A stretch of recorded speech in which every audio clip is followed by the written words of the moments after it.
I was betrayed by my husband of 20 years. He broke my trust and now he wants me back. For 20 years I loved one man. I trusted him with my soul. I built a life with him. But love is fragile, especially when it's not returned. When lies creep in. When betrayal chops the foundation beneath your feet. And when the husband you thought you knew shows you the monster within. Before I continue, please subscribe to my channel to see more interesting stories. Our 20th anniversary should have been a renewal, but it was ruin. I stood in the luxurious suite of the St. Regis Buckhead waiting, smelling the roses I arranged myself. But the clock ticked 9 p.m. and no Richard. I called, texted, nothing. Finally, he walked in. No smile. No worms. Just cold eyes. Eliza, we need to talk. Then came the words that shattered me. I need space. I've been unhappy. Before I could respond, his phone lit up. A message banner. Can't wait for tomorrow. Babe, 2 hearts. And I knew. I wasn't his wife anymore. I was his burden. His pause. His placeholder while he loved someone else. I didn't scream. I didn't cry. I stood still, my heart breaking silently. That night, I didn't sleep. I watched him doze off beside me like nothing had happened. That was when 2 things crystallized in my mind. 1, I would not beg a man to choose me. 2, I would make him regret taking my loyalty for weakness. The game had begun, and I would play it smarter than he ever suspected. The next day, I dressed in my navy blazer, hair tied neatly.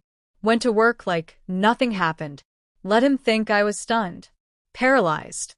But I was calculating. Every sentence, every gesture around him became data, evidence. At my clinic, patients poured in dealing with heartbreak, anxiety, betrayal. As I listened to their pain, I swallowed mine. But inside, I was already rebuilding my emotional armor. Rosa, my receptionist, asked if I was okay. Fine y lead. Just a lot on my mind. She hugged me. That day I learned something vital. People believe your silence is weakness until it speaks. That night, Richard didn't come home. No explanation. I opened his laptop. It wasn't locked, he trusted me. That was his first mistake. I found no emails on the machine, but a synced messenger account. And the tabs? A jewelry site, Miami flights, plans to start fresh. I screenshotted everything. Then I cried. Not for him, but for the years I wasted being half of a whole that never existed. I poured red wine, and as I stared into the night, I whispered, "You think I'm done?" "Oh, Richard, I'm just getting started." I always knew Richard was financially savvy, but secretive.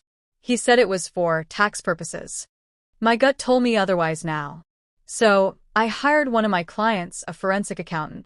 Yes, I treated him 2 years ago for a compulsive spending disorder. He owed me a favor. Within 3 days, revealed. Shell LLC's offshore accounts, investments linked to fake corporate addresses. And worst of all, payments to the gym our homewrecker worked at. $4,000 per month. I felt my ego twist. Not because he cheated, that hurt, but because he used our joint finances to fund it. Spa trips. Designer clothes. The last lingerie he bought me? $60. Hers? $1,200 a set. That afternoon, I called my lawyer, Sandra. Told her to proceed quietly. No divorce yet. First, we trace all assets. We find legal grounds for maximized settlements. That night, Richard called. "I'll be home late." I smiled at the lie. "No problem. Take your time." Inside, I whispered, "Your time is running out." And I slept better than I had in months. Have you ever stumbled on something accidentally that changed the entire course of your life? For me, it was an audio file labeled meeting_clip_1. I thought it might be for work. Instead, I heard his voice. "She's too old now. I can't keep carrying her dead weight. You deserve more than she can give." The reply? A young, silky voice. "Richard, once she's gone, we're free. You'll get everything." Silence. A shuddered breath. "Just a few weeks, babe. Trust me." My blood froze. This wasn't just betrayal, it was calculated expulsion. He wasn't divorcing me because he fell out of love. He was planning to remove me discreetly. They had a timeline, a plan. I sat in that dark study, listening, and something in me snapped. He plotted my exile. They counted me out. That wasn't just a betrayal, it was war. I sent the file to a secured drive. And then, I smirked. If they wanted war, they were getting a silent storm. I needed someone I could trust more than anyone. My therapist. Yes, therapists need therapists. And mine, Dr. Leanne Grant in Manhattan, was a specialist in betrayal trauma. I flew up that weekend, tears held back until I crossed state lines. Crying in her office felt like oxygen. She listened to every detail. Then she said calmly, "Eliza, you can either burn everything down or rearrange what already exists." I took a breath. I want a different kind of burn, one that rebuilds me. She gave me a mental strategy. Gather evidence, track behavior without revealing emotion, separate pain from planning. Calm revenge is effective revenge. Richard texted me during the session. "Miss you, want to talk tonight?" I didn't respond. I pretended to be meek at home. Soft. Confused. But internally, steel. I created 3 new folders on my phone. Respect, pics of my life before betrayal. Receipts, all evidence. Rebuild, future plans. And that night, while he slept, I opened my email. "Dear Sandra, begin proceedings for marital fraud." Her name was Ariana Stone. I didn't push right away. Instead, I followed. Not physically, but digitally. Social media. Gym tags. Airplane selfies. Inspirational quotes about manifesting your dream life. Laughable. She worked at Club Core, a Miami fitness center. She had a sister with a real estate background. It clicked. This was a strategic relationship. Gold digger with a plan. Fine. They wanted to build a future on my ruins. Watch me take their foundation. I quietly reached out to Club Core's legal department, posing as a journalist investigating investor fraud. Within days, I had internal policy files, including falsified trainer income reports. Ariana was earning undeclared income. Sandra advised, Wait. "Use this during settlement. It'll crack both alibis." That week, I played the clueless wife, cooked dinner, came home early. He relaxed. His guard dropped. He still loved that I was gentle. He still didn't realize I was gathering a forest of dry wood, waiting to strike the match. I decided to act like everything was fine, like I was healing, moving forward. Took up yoga again, went shopping, bought lingerie, packed it openly so he'd see it. He smiled, relieved. One night, he came home smelling of expensive cologne that wasn't his. He said he had a business dinner. I traced his credit card from our shared app. He forgot to hide it this time. Dinner for 2 at Nobu. I didn't confront him. Instead, I placed my hand gently on his chest and said, "I'm glad we're trying." He kissed my forehead, said, "Me too." I knew what I was doing. It was psychological. The more comfortable he felt, the further from truth he drifted. Inside, I wanted to scream. Outside, I remained composed. The greatest poker move? Wearing your heart like he hasn't already shattered it. 2 months in. Evidence-packed. I met Sandra for coffee in Savannah. She said the words, "Eliza, we can file without him suspecting a thing until it's too late." I hesitated. I didn't want drama. I wanted destruction quietly. "Let's build the case. I'm not ready to submit yet." She nodded. "When you're ready, I'll be ready." As we walked out, she said, "You know he underestimated the wrong woman, right?" I smirked. They all do. Richard's company was hosting a gala in Nashville. He wanted me there. Good for public image. I wore a black dress that made his jaw tense. His mistress wasn't invited. He draped his arm around me as cameras flashed. "Look strong," he whispered. I whispered back, "I am." Inside, I mingled. Spoke with partners, board members, donors. Gathered more intel. His company's finances were far more fragile than he admitted. The project he boasted of was leaking capital due to bad partnerships. Two partners privately asked if everything was okay at home. I smiled. Always. But I remembered their faces. That night, as we drove back, he placed his hand on my thigh. Something in me recoiled, but I let it sit. I played the role. One day soon, he'll wish he never touched me. I was getting ready for work when I smelled her perfume. It was faint, hidden in his jacket. A sweet, sugary floral scent. Ariana's signature. She'd been in my home. No note. No confrontación. Just a scent. A territorial move. I didn't rage. I just picked up the dry cleaner tag and pocketed it. That night, I booked a dinner reservation at his favorite restaurant. Candlelit. I dressed elegantly. 1 hour into waiting, he texted, "Sorry, babe. Got caught up at work." I replied, "No worries. Eat well." Then I ate alone. In my silence, I planned.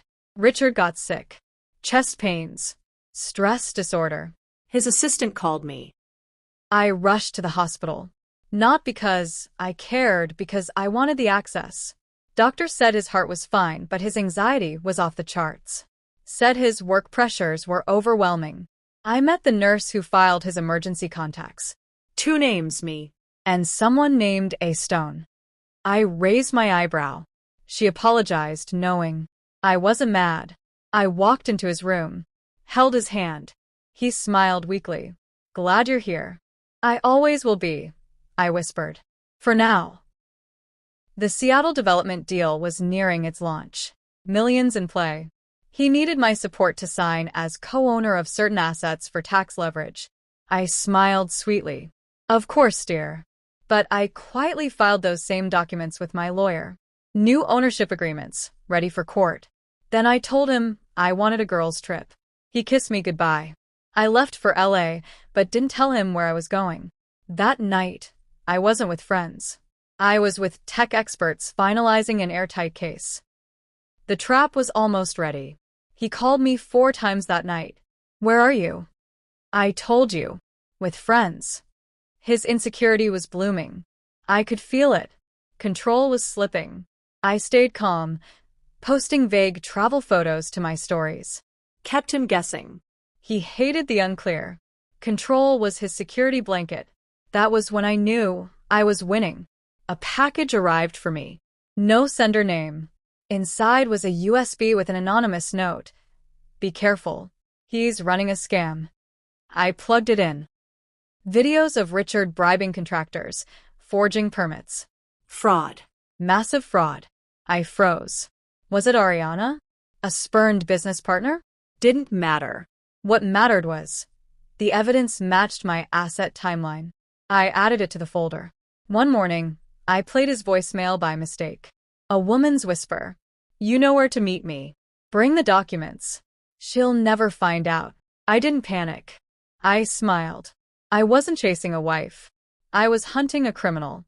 I forwarded the recording to Sandra. "We got him," she said. He returned home one night exhausted. Collapsed on the couch. I sat beside him. Asked if he wanted tea. He softened. Began to open up. Told me he was stressed. The project was falling apart. He said, "I think I made mistakes." I nodded slowly. "You still can fix them." He took my hand. "Thank you. You always understand." I left his hand there. But mentally, I withdrew all access. He trusted me again, right when I needed him to. Sandra and I filed. Not just divorce. Full legal action. Fraud. Asset mismanagement. Marital deception. Financial injury. We waited quietly. The papers were sealed until the perfect moment. The launch day. "Sandra, prepare. Tomorrow ends your old life." Boardroom. 8 Uhr morgens. Wall of glass overlooking the skyline. Investors seated. Richard stood at the screen ready to pitch. I walked in wearing a blazer, heels clicking. He smiled nervously. "Eliza? You came." I did. I walked to the projector. Inserted a drive. Click. Play. recordings, screenshots, bank statements, voice messages. Fraud. Affair. Misuse of funds. Gasps echoed. The room erupted. He stumbled forward, whispering, "What are you doing?" "Finishing what you started," I replied. His partners turned. Investors pulled contracts. His lawyer ran out of the room. He tried to speak, but couldn't. He looked dizzy. Across the room, Ariana showed up. She thought she was celebrating. Instead, she met the downfall she helped build. She shouted, "You said it was handled." He stared at me with rage. "You could have just walked away." "I did," I said. "But then I came back to finish." He called that night. Broken voice. "Eliza, please. I'll fix this. I'll give you everything." "No need," I said. "It's already done." He sobbed. I hung up. Then I smiled for the first time in months. Not because he lost, but because I found myself again. The judge wiped glasses. "Mrs. Hart, overwhelming evidence confirms your claims. Full spousal support. Asset transfer. All marital properties awarded to you." He stared at me with defeated eyes. I didn't gloat. I simply stood. My story went viral. I wrote a piece titled, "When Loyalty Costs You Everything." Overnight, millions of views. Women messaged me. Men too. A production studio called. A book offer. A women's retreat keynote. I sold our Atlanta home. Moved to Austin. Opened a trauma support center for women. My story became fuel for others. I woke up every day grateful, not for what happened, but for what I built from the fire. One day, he showed up at my center. Thin. Weathered. "Eliza, I'm so sorry. I lost everything. Please, can we talk?" I stared at him. "Richard, I don't hate you. I just finally love myself more." He nodded. Tears fell. "I understand." 6 months later, I attended a conference as a panel speaker. The hall was full. Hundreds rose as I ended my talk. When someone breaks you, build back better. Let the ruins become your rebirth. Backstage, someone handed me a glass of champagne. "To freedom," she said. I raised it high. "To women who fight back smarter." That night, I went home, to a beautiful home I owned. To peace. To purpose. Richard? Rumor has it he works at a small real estate firm now. Alone. Broke. Unwanted. And me? I'm writing this story to tell you, revenge isn't violence.